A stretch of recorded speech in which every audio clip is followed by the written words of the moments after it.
Have you ever stopped at a lonely gas station or rest area late at night and felt like you were being watched? Tonight we're sharing 3 true pit stop horror stories that will make you think twice before stopping on the road. If you dare to hear the full stories, hit that like button, subscribe, and don't forget to share your own terrifying encounters in the comments. But beware, once you hear these stories, you might never feel safe at a rest stop again. Story 1. The Gas Station Shadow. My name's Emma Carter and I live in Chicago, though my job at the regional hospital often drags me across the Midwest. The gas light flickered ominously. I swerved into a Shell station I'd passed countless times, but rarely used, small, tucked off the highway, with a sprawling lot bathed in sickly yellow lights. Silence clung to the place like a fog. Inside, I paid cash. On my way out, I noticed a black SUV pulling into the pump next to mine. A tall, thin man stepped out, hood up, face shadowed. "Want to see a trick?" he asked, voice low and hoarse. Something inside me screamed danger, but I barely managed a weak nod, my gut twisting. His grin, cold, calculated, sent a chill straight through me. And then, he did something utterly absurd and horrifying at the same time. He mimed bending his fingers backward, over and over, staring at me as if he knew exactly how wrong it looked. I filled my tank as quickly as I could, snatching my change, and ran to my car. The SUV's engine still hummed, but the man was gone. My doors locked. I scanned the back seat. My pulse hammered in my ears. I couldn't shake the feeling that he hadn't really left. He was waiting for something. The drive home was tense. Every shadow outside the car felt like him. Every passing tree whispered his presence. My streetlights flickered like warning signals. I slowed as I neared my apartment complex, heart thudding. And then, headlights appeared behind me. They weren't flashing, they weren't on the highway, they were following me, slow, precise. I took a turn, then another, but they mirrored my movements. I pulled into my lot, hopping out of the car to check, but the driver's seat was empty. Just the SUV, silent.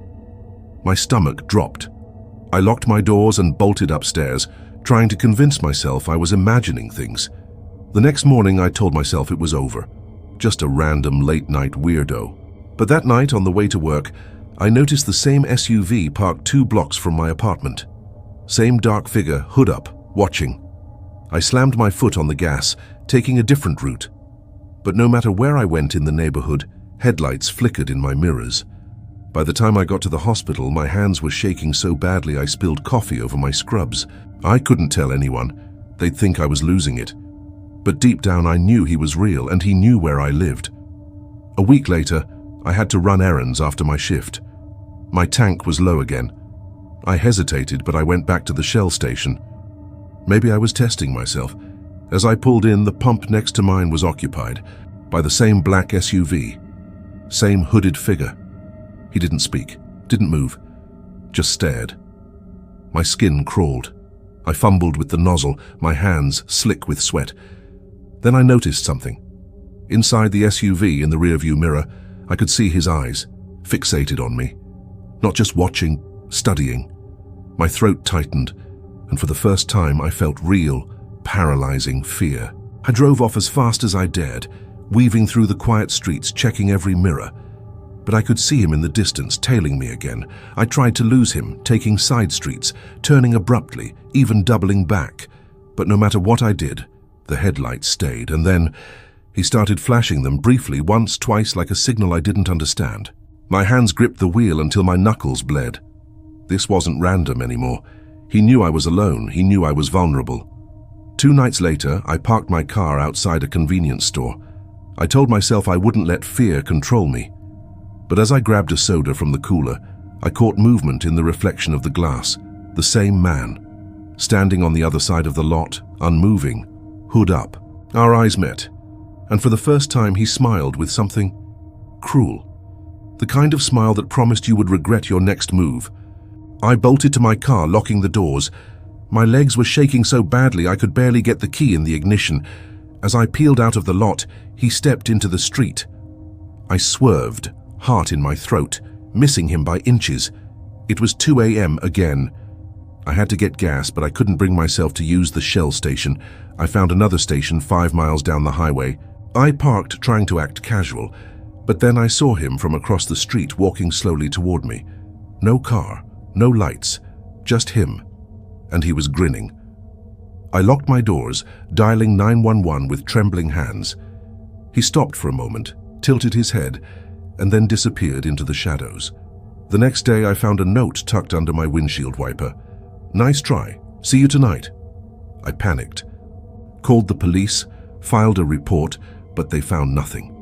No fingerprints, no camera footage, just my word against a shadow. That night, I barely slept. Every sound in my apartment, the creak of the stairs, the hum of the fridge, felt like him moving closer. 2 nights later, he appeared outside my window, standing there, unmoving, hood up, face hidden. I called 911. They arrived minutes later. By the time they shone their flashlights, he was gone. I moved. I left Aurora entirely, got a new apartment, new routines. But every time I drive late at night, I see a black SUV in my rear view, just for a second, always gone when I blink. Months later, I returned to the Midwest to visit a friend. Driving through a familiar stretch of I-80, I saw him again at a distant exit, a silhouette unmoving, watching me drive past. I slammed my foot on the gas, heart hammering. He didn't follow this time, but I knew deep down that shadows have a way of never truly letting you go. Every pit stop I take now, every quiet gas station at 2 a.m., I check my mirrors, lock my doors, and pray I'm not being watched. Because sometimes, the darkest things aren't lurking in the woods. They're waiting for you where you least expect them, in the cold, fluorescent lights of a lonely gas station. Story 2. The Highway Trap. My name is Jake Thompson from Long Island, New York. I was driving to Orlando to visit my brother for a month. I left at 2 a.m. to avoid the insane traffic, coffee in hand, playlist on shuffle, and a road stretching endlessly in front of me. By 4 a.m., hunger was gnawing at me. I saw a Wendy's sign blinking faintly in the distance, a small rest stop tucked off the highway in central New Jersey. No trucks, no lights except the restaurant's neon menu.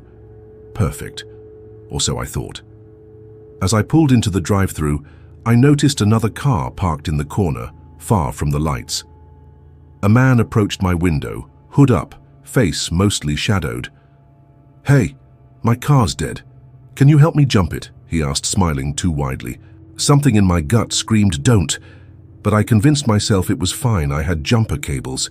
He told me his friend would help, and we moved to align our hoods. The cables were connected. I started my car. Nothing unusual, until he walked away to make a phone call. I noticed the sound of 2 engines revving nearby, pickup trucks aggressively flooring it into the lot. Panic hit. The first man's smile changed, twisted. My car was now trapped between 2 trucks. My chest tightened. I had to think fast. I locked the doors and bolted into the woods behind the parking lot. Branches clawed at my arms and face. I stumbled over roots, fell hard, scraped my knees but didn't stop. I heard voices, 3 men shouting in Spanish, their footsteps crunching closer. My heart pounded so hard I thought they could hear it. I dove behind a fallen log, pressing myself as flat as possible. The voices circled, searching, shouting, then slowly faded. Relief washed over me, but it was temporary. The moment I heard my car alarm in the distance, I knew they'd found my belongings.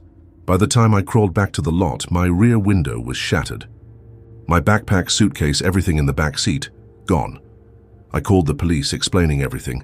They took my statement, noted the fake license plate on the SUV and the unmarked trucks. But realistically, they weren't optimistic. My property, hundreds of dollars in clothes and electronics, was likely gone forever.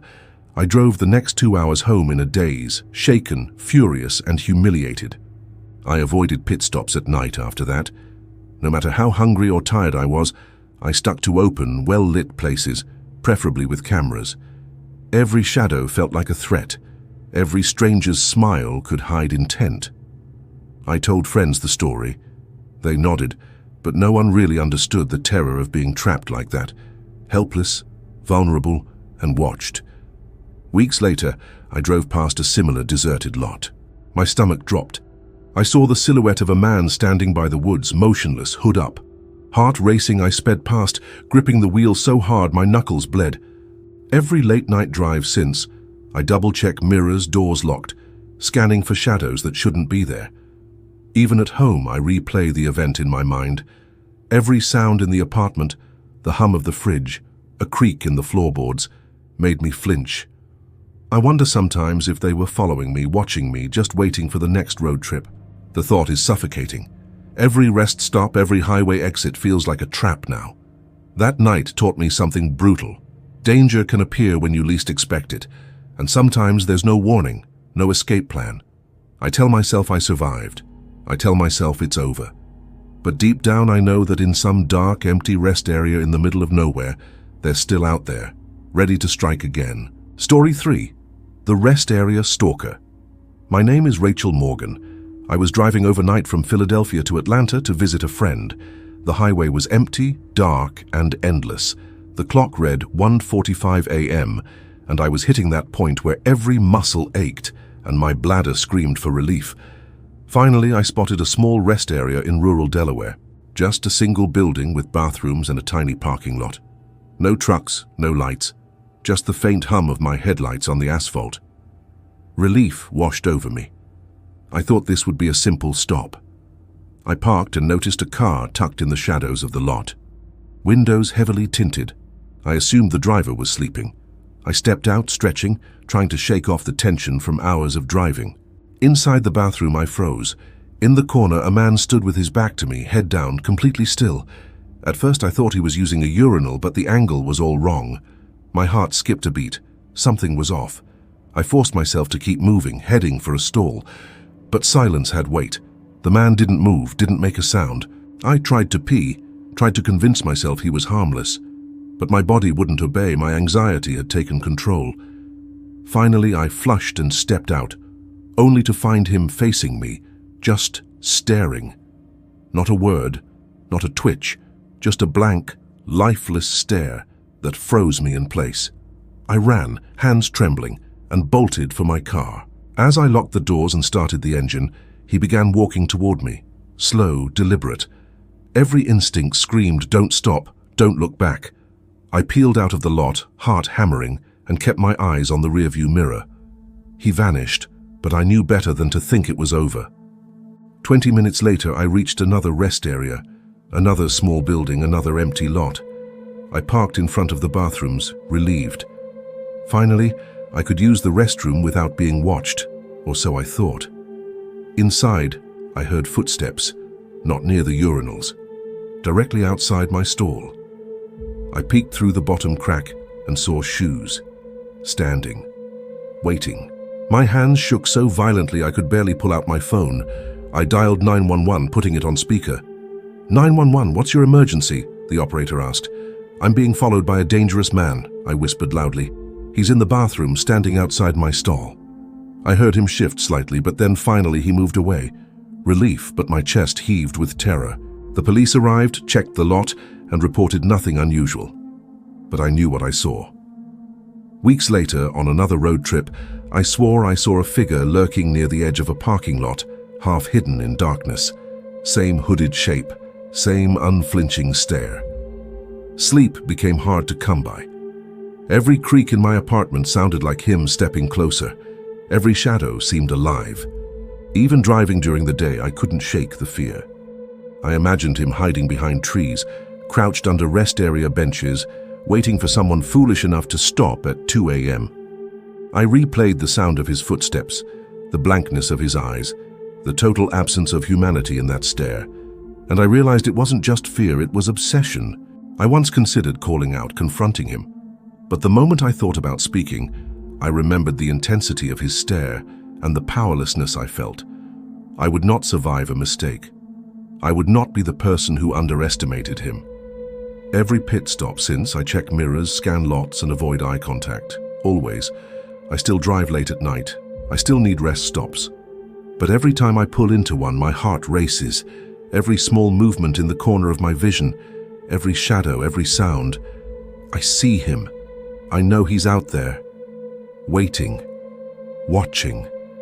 and the memory of those endless silent footsteps will never leave me. Because sometimes the creepiest monsters aren't tea in dark alleys. They were just standing silently in the corner of a rest area, smiling, waiting for their next victim.